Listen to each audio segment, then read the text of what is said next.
کہ آپ نے خود کو بھوکا پیاسا رکھا سارا دن اور آپ نے لوگوں کو ہرٹ بھی کیا، بری بات بھی کی، لڑائی جھگڑا بھی کیا، تو ایسے روزے کی اللہ تعالیٰ کو ضرورت نہیں ہے۔ تو روزے کے دوران ہمیں کیا کرنا ہے کہ ہمیں روزہ مکمل طور پر اللہ تعالیٰ اور اس کے رسول کے بتائے ہوئے طریقے کے مطابق اپنے روزے کو مکمل کرنا ہے، غروب آفتاب تک، صبح صادق سے لے کر غروب آفتاب تک، یعنی ہر برائی کے کام سے خود کو بچا کر رکھنا ہے، ہر ایسے کام سے خود کو بچا کر رکھنا ہے جس کی وجہ سے کسی کو تکلیف ہو، کسی کو اذیت ہو۔ ٹھیک ہے، اب آپ کو سمجھ میں آ گیا کہ اسلامی شریعت میں روزے سے کیا مراد ہے؟ دوبارہ رپیٹ کر لیتے ہیں۔ اسلامی شریعت میں روزے سے مراد صبح صادق سے لے کر غروب آفتاب تک اللہ تعالیٰ کی رضا حاصل کرنے کے لیے۔ اللہ تعالیٰ کی رضا کب حاصل ہوگی؟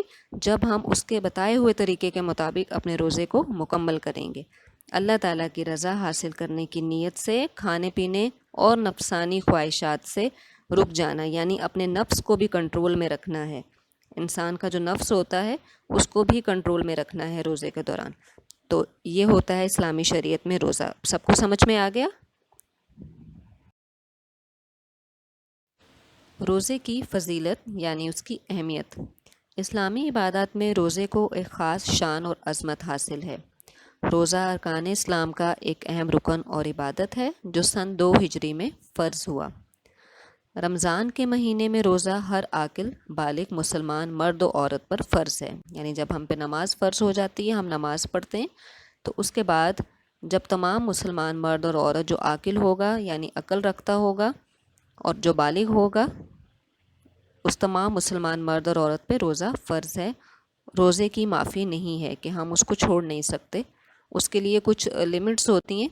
اللہ تعالیٰ نے گنجائش رکھی ہے کہ اگر کوئی بیمار ہے یا مسافر ہے یا معذور ہے یا کسی کو کوئی بھی تکلیف ہے تو آپ اس ٹائم اگر روزہ نہیں رکھ سکتے تو آپ روزہ چھوڑ دیں، لیکن بعد میں اس کی قضا کرنا لازم ہے۔ اس کے بعد روزہ تمام انبیاء علیہ السلام کی سنت ہے۔ ایسا نہیں کہ ہم امت مسلمہ ہیں اور روزہ ہم پہ فرض ہوا ہے، یعنی آج سے پہلے جتنے بھی نبی آئے ہیں اور ان کی جتنی بھی امتیں تھیں تمام لوگوں پر روزہ فرض کیا گیا تھا۔ ٹھیک ہے، تو اب ہم روزے کی فضیلت قرآن و حدیث کی روشنی میں سمجھیں گے۔ روزے کی فضیلت قرآن کی روشنی میں، جیسے کہ میں نے آپ کو ابھی بتایا کہ روزہ بھی نماز اور زکوٰۃ کی طرح نہ صرف اس امت پر بلکہ اس سے پہلے جتنے انبیاء علیہ السلام کی امتیں گزری ہیں ان سب پر فرض تھا۔ اسی حوالے سے قرآن مجید میں اللہ تعالیٰ کا ارشاد ہے، سورہ بقرہ آیت نمبر 183، مومنو تم پر روزے فرض کیے گئے ہیں جس طرح تم سے پہلے لوگوں پر فرض کیے گئے تھے تاکہ تم پرہیزگار بنو۔ اس آیت کا مطلب آپ کو سمجھ میں آ گیا؟ اس آیت کا مطلب یہ ہے کہ اللہ تعالیٰ نے یہاں مومنوں یعنی کہ مسلمانوں کو مخاطب کیا ہے کہ تم پر روزے فرض کیے گئے ہیں جس طرح تم سے پہلے لوگوں پر فرض کیے گئے تھے۔ کس لیے؟ تاکہ تم پرہیزگار بنو۔ تو جب ہم روزہ رکھتے ہیں تو روزے میں ہم پرہیزگاری اختیار کرتے ہیں، یعنی ہر برے کام سے پرہیز، ہر ایسے کام سے پرہیز جو اللہ تعالیٰ اور اس کے رسول کو پسند نہیں ہے۔ تو روزہ رکھنے کا ایک فائدہ ہمیں کیا ہوتا ہے کہ انسان پرہیزگار بنتا ہے۔ اب روزہ نہ رکھنے کی اجازت صرف کس کو ہے؟ ابھی میں نے آپ کو بتایا تھا بیمار لوگوں کو یا مسافر یا معذوروں کو دی گئی ہے، لیکن وہ بھی اس شرط کے ساتھ کہ جیسے ہی وہ اپنی بیماری، سفر ان کا ختم ہوگا تو انہیں چھوڑے ہوئے روزے کی قضا کرنا لازم ہے۔ ٹھیک ہے، اب آپ کو سمجھ آ گیا روزے کی فضیلت قرآن کی روشنی میں کہ روزہ جو ہے وہ تمام انبیاء علیہ السلام کی سنت ہے، اس لیے ہمیں روزہ رکھنا ہے، اور وہ بھی کس طریقے سے؟ جس طریقے سے ہمیں اللہ تعالیٰ نے اس کی ہدایت کی ہے۔ روزے کی فضیلت حدیث کی روشنی میں۔ روزے کی فضیلت بیان کرتے ہوئے حضرت محمد مصطفیٰ صلی اللہ علیہ وآلہ وسلم نے ارشاد فرمایا، جس نے رمضان کے روزے ایمان اور ثواب حاصل کرنے کی نیت سے رکھے اس کے پچھلے گناہ معاف کیے جائیں گے۔ دیکھیں یہ کتنا اچھا بینیفٹ ہے کہ اگر ہم رمضان کے روزے اللہ تعالیٰ کے بتائے ہوئے طریقے کے مطابق اور ایمان اور ثواب حاصل کرنے کی نیت سے رکھتے ہیں تو ہمارے پچھلے جتنے بھی گناہ ہوں گے وہ انشاءاللہ معاف کر دیے جائیں گے۔ اس کے علاوہ روزے میں ہمیں رمضان کے مہینے میں اور روزے کی حالت میں ہمارے لیے نیکی حاصل کرنا زیادہ آسان ہو جاتا ہے۔ کیسے؟ جیسے کہ اس حدیث میں بیان کیا گیا ہے کہ جب رمضان آتا ہے تو جنت کے دروازے کھول دیے جاتے ہیں، جہنم کے دروازے بند کر دیے جاتے ہیں اور شیاطین کو جکڑ دیا جاتا ہے۔ شیطان کو کیوں جکڑا جاتا ہے؟ ویسے تو شیطان کا ہر ٹائم پہ کیا کام ہے؟ انسانوں کو بہکانا، اللہ تعالیٰ کے راستے سے ان کو ہٹانا، لیکن رمضان کے مہینے میں شیاطین کو جکڑ دیا جاتا ہے، جس کی وجہ سے ہمارے لیے نیکی حاصل کرنا زیادہ آسان ہو جاتا ہے۔ ہمیں کوئی بہکانے والا نہیں ہوتا رمضان کے مہینے میں۔ تو رمضان میں ہمارا ٹوٹلی لنکڈ کس سے ہوتا ہے؟ اللہ تعالیٰ سے ہوتا ہے۔ ہم عبادات بھی کرتے ہیں اور نیکی بھی حاصل کرتے ہیں۔ تو ہمیں روزے سے کیا فائدہ حاصل ہوتا ہے؟ یعنی روزے میں ہمیں ایک تو اس چیز کا احساس ہوتا ہے اللہ تعالیٰ کی حاکمیت کا اور اپنی عاجزی و بندگی کا، یعنی کہ اس کائنات کا مالک کون ہے، حاکم کون ہے؟ اللہ تعالیٰ، اور ہم اس کے بندے ہیں۔ اور روزے میں اس کے علاوہ انسان کو یہ بھی احساس ہوتا ہے کہ وہ اللہ تعالیٰ کی مرضی کے بغیر کھا پی نہیں سکتا، اور اس کے علاوہ روزے میں انسان میں تقوی و پرہیزگاری کی صفت اور ضبط نفس، یعنی اپنے آپ پر قابو پانے کی صلاحیت پیدا ہوتی ہے، اپنے نفس کو کنٹرول کرنے کی صلاحیت پیدا ہوتی ہے۔ تو اس طرح سے روزے کی وجہ سے ہمیں بہت سے بینیفٹ حاصل ہوتے ہیں۔ اب آپ کو سمجھ میں آ گیا روزے کی فضیلت حدیث کی روشنی میں، کہ جب ہم روزہ رکھیں گے رمضان کے مہینے میں، روزے مکمل طور پہ رکھیں گے تو ہمیں اس کے کیا کیا بینیفٹ حاصل ہوتے ہیں۔ روزے اور دیگر عبادات میں فرق، یعنی کہ اور بھی ہماری عبادات ہیں جیسے کہ نماز، زکوٰۃ اور حج، اور روزہ بھی، تو ان عبادات میں ڈفرنس کیا ہے؟ روزے اور دیگر عبادات میں ایک خاص فرق ہے۔ نماز، زکوٰۃ اور حج کی ادائیگی میں لوگوں کی نظروں سے چھپنا ممکن نہیں ہوتا، یعنی کہ یہ ہم جب نماز ادا کرتے ہیں یا زکوٰۃ کرتے ہیں یا حج ادا کرتے ہیں تو وہ سب لوگ دیکھ سکتے ہیں، اسے چھپنا ممکن نہیں ہوتا۔ مگر روزہ ایسی عبادت ہے جس کے بارے میں روزے دار اور اللہ تعالیٰ کے سوا کسی دوسرے کو کچھ معلوم نہیں ہوتا۔ اگر روزے دار چاہے تو وہ چھپ کر کھا پی سکتا ہے، کسی کو اس کا علم نہیں ہوگا، مگر وہ صبر سے کام لیتا ہے اور اللہ تعالیٰ سے اجر کی امید رکھتا ہے۔ اسی لیے نبی اکرم صلی اللہ علیہ وآلہ وسلم نے ایک حدیث میں فرمایا، ابن آدم یعنی انسان کا ہر عمل اس کے لیے کئی گنا بڑھا دیا جاتا ہے، یہاں تک کہ ایک نیکی 10 گنا سے لے کر 700 گنا تک بڑھا دی جاتی ہے، یعنی یہ رمضان کے مہینے میں۔ لیکن اللہ تعالیٰ فرماتا ہے کہ روزے کا معاملہ اس سے جدا ہے، روزہ میرے لیے ہے اور میں اس کی جزا دوں گا۔ آپ کو اس حدیث کا مطلب سمجھ میں آ گیا کہ جیسے جو ہمارا روزہ ہے اس کا ہمارا ٹوٹلی لنک میں نے ابھی آپ کو بتایا کس سے ہوتا ہے؟ اللہ تعالیٰ سے ہوتا ہے۔ اگر ہم لوگوں سے چھپ کر کچھ بھی کریں گے لوگوں کو پتہ نہیں چلے گا، لیکن اللہ تعالیٰ کو اس کا علم ہوگا۔ اسی لیے اللہ تعالیٰ نے کیا فرمایا کہ روزے کا معاملہ جو ہے وہ اللہ تعالیٰ سے ہے، روزہ اللہ تعالیٰ کے لیے ہے اور اس کی جزا بھی جو ہے وہ اللہ تعالیٰ ہی دے گا۔ تو اس طرح روزہ اور دوسری عبادات میں یہ ڈفرنس ہے کہ روزے کی حالت میں ہم صرف اور صرف کس کے لیے رکھتے ہیں؟ روزہ اللہ تعالیٰ کے لیے رکھتے ہیں، اور اپنے آپ کو اگر ہم روک کر بھی رکھتے ہیں کسی بھی برائی سے یا کھانے پینے سے تو اس میں ہمارا کیا مقصد ہوتا ہے؟ اللہ تعالیٰ کی رضا حاصل کرنا۔ اور جب ہم صبر سے کام لیتے ہیں اور اللہ تعالیٰ سے اجر یعنی ثواب کی نیت رکھتے ہیں تو اللہ تعالیٰ اس کی ہمیں بہت اچھی جزا دیتے ہیں۔ سمجھ میں آ گیا سب کو یہ ڈفرنس؟ یہ اسٹوڈنٹس، روزے کے معاشرتی اثرات۔ اگرچہ روزہ ایک انفرادی عمل ہے، لیکن جیسے کہ آپ جانتے ہیں کہ نماز بھی انفرادی عمل ہے، لیکن جب نماز باجماعت پڑھی جاتی ہے تو وہ انفرادی عمل اجتماعی عمل بن جاتا ہے۔ اسی طرح روزہ بھی ایک مقرر مہینے میں رکھنے سے اجتماعی شکل اختیار کر لیتا ہے، اس لیے اس کے معاشرے پر کئی گہرے اثرات پڑتے ہیں۔ ان میں سے کچھ یہ ہیں: تقوی اور پاکیزگی کی فضا کا پیدا ہونا، ہمدردی اور غمخواری کے جذبے کا پیدا ہونا، انسانی مساوات کا عملی مظاہرہ، اور صحت و تندرستی۔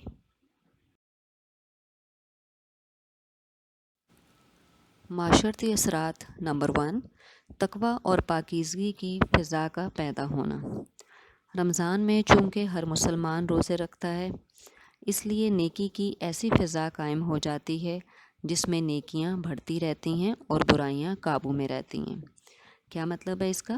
اس کا مطلب یہ ہے کہ رمضان میں ہر مسلمان روزہ رکھتا ہے، اور جیسے کہ میں نے آپ کو ابھی کچھ دیر پہلے بھی بتایا تھا کہ رمضان کے مہینے میں شیطان کو جکڑ دیا جاتا ہے، جہنم کے دروازے بند کر دیے جاتے ہیں اور جنت کے دروازے کھول دیے جاتے ہیں۔ تو اس طرح سے رمضان میں جب ہم روزہ رکھتے ہیں اور ہمیں یہ اندازہ ہوتا ہے، ہمیں اس چیز کا معلوم ہوتا ہے کہ ہمیں صرف بھوکے پیاسے نہیں رہنا، ہمیں اپنے روزے کو اس طریقے سے مکمل کرنا ہے جیسے مکمل کرنے کا ہمیں حکم دیا گیا ہے، اور ہمیں برائیوں سے، غلط باتوں سے، غلط کاموں سے ہمیں دور رہنا ہے۔ تو اس طرح روزے کے حالت میں اور رمضان کے مہینے میں تقوی اور پاکیزگی کی فضا پیدا ہو جاتی ہے، یعنی ہر طرف نیکی ہی نیکی ہوتی ہے، ہر انسان نیکی کمانے میں لگا ہوتا ہے۔ تو اس طرح سے نیکیاں بڑھتی رہتی ہیں اور برائیاں قابو میں رہتی ہیں۔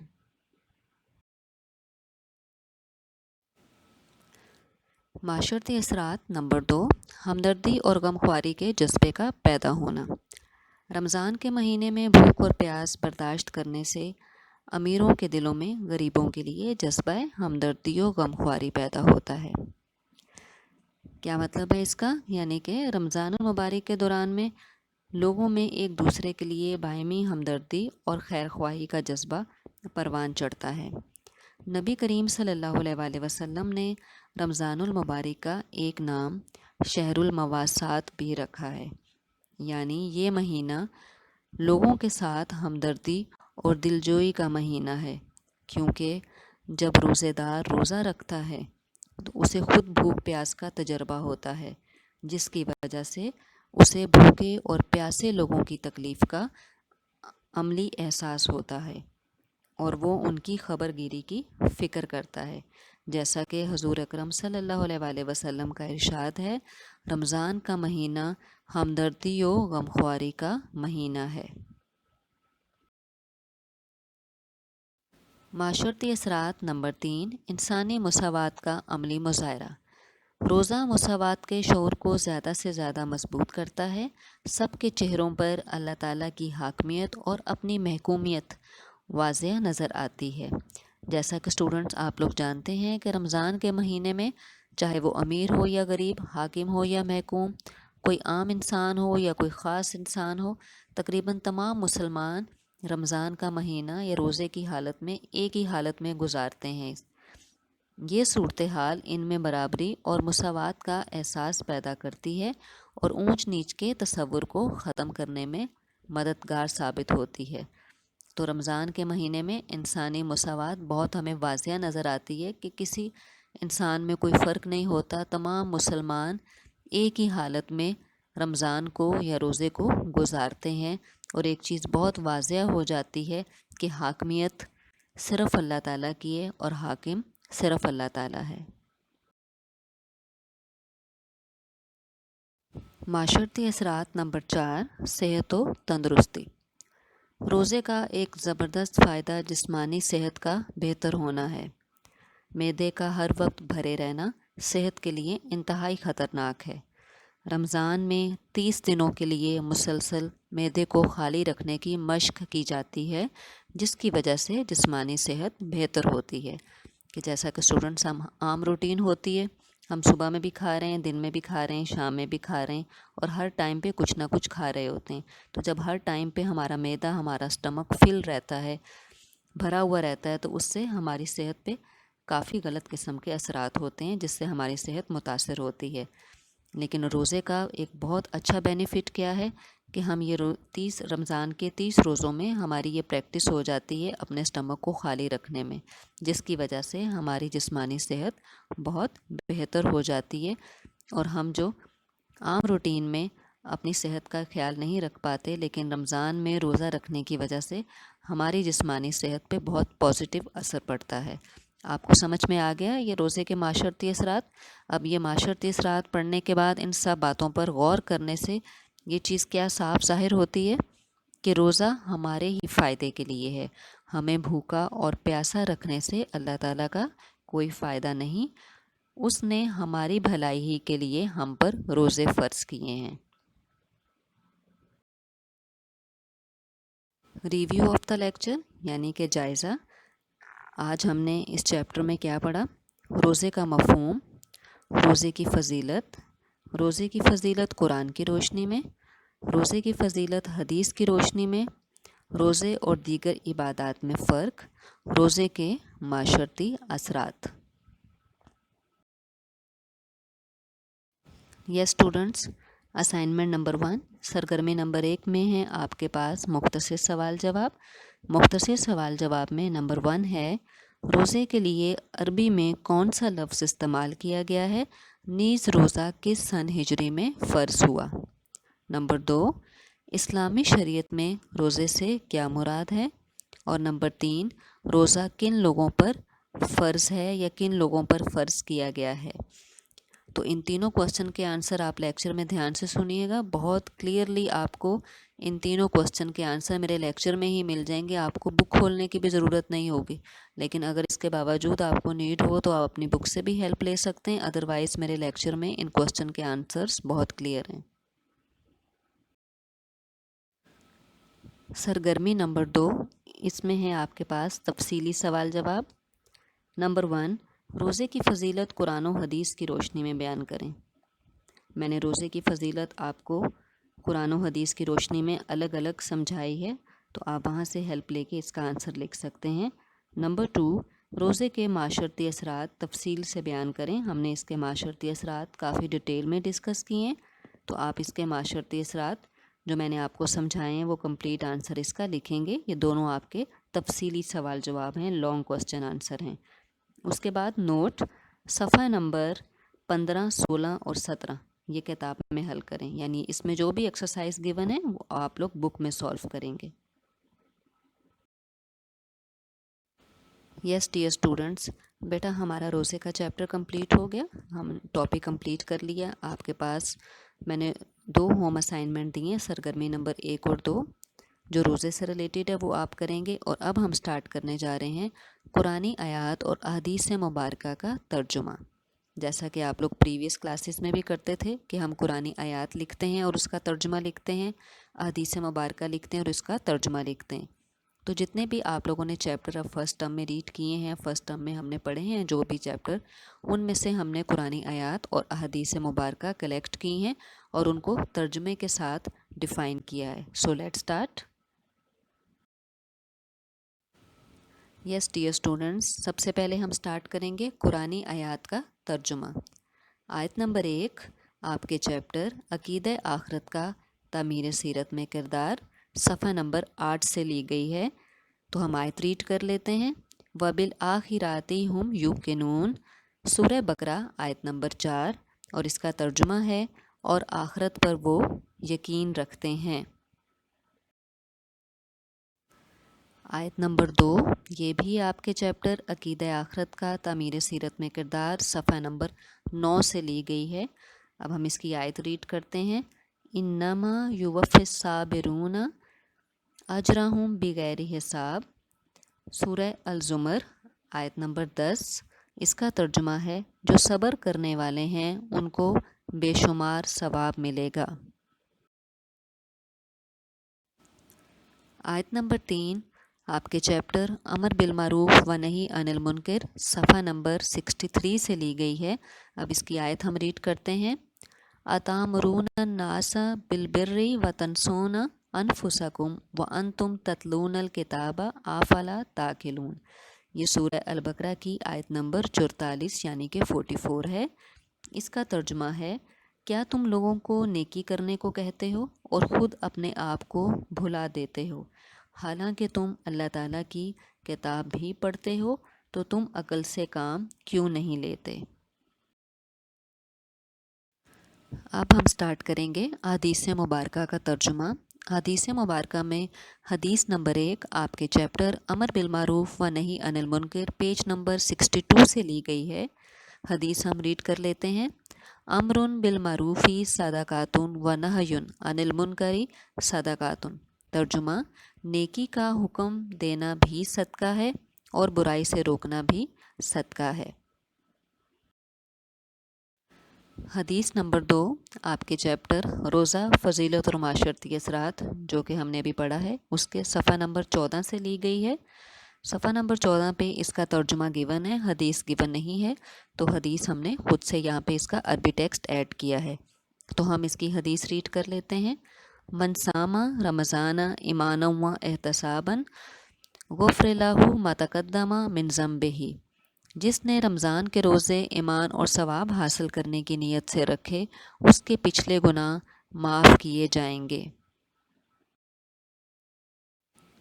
حدیث نمبر 3، بیٹا یہ حدیث نمبر 3 آپ کی بک میں ایڈ نہیں ہے، یہ ہم نے خود سے ایڈ کی ہے، کیونکہ حدیث اتنی زیادہ آپ کے فرسٹ ٹرم کے جو بھی چیپٹرز تھے اس میں اتنی گیون نہیں تھیں، تو یہ ہم نے آپ کے ٹاپکس جو ہیں ان سے ریلیٹڈ ایک حدیث ہم نے خود ایڈ کی ہے۔ تو یہ حدیث ریڈ کر لیتے ہیں۔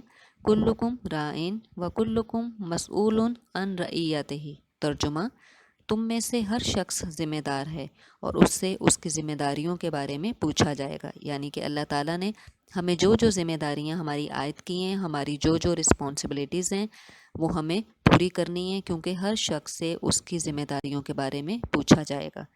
یہاں آپ کی قرآنی آیات اور احادیث مبارکہ کا ترجمہ کمپلیٹ ہو گیا۔ ہم نے 3 قرآنی آیات کی ہیں اور 3 ہی احادیث مبارکہ کی ہیں۔ اب یہاں آپ کا ہوم اسائنمنٹ ہے کہ درج بالا قرآنی آیات اور احادیث مبارکہ بمائے ترجمہ تحریر کریں، یعنی جیسے میں نے یہاں آپ کو نظر آ رہا ہے کہ میں نے حدیث بھی لکھی ہے اور اس کا ترجمہ بھی، آیت بھی لکھی ہے اور اس کا ترجمہ بھی، تو آپ لوگوں نے کاپیز پر بھی اس کو ایسے ہی کرنا ہے کہ آپ پہلے آیت لکھیں گے پھر اس کا ترجمہ، جب آیات کمپلیٹ ہو جائیں پھر آپ حدیث لکھیں گے اور اس کا ترجمہ کریں گے۔ مجھے امید ہے کہ آپ لوگوں کو بہت اچھی طرح سے سمجھ میں آ گیا ہوگا۔ یس ڈیئر اسٹوڈنٹس، مکات اول مکمل ہو گیا، یعنی کہ ہمارا فرسٹ ٹرم کا سلیبس الحمدللہ آج کمپلیٹ ہو گیا ہے۔ ہم نے اپنے تمام چیپٹرز، تمام ٹاپکس کو کمپلیٹ کر لیا ہے۔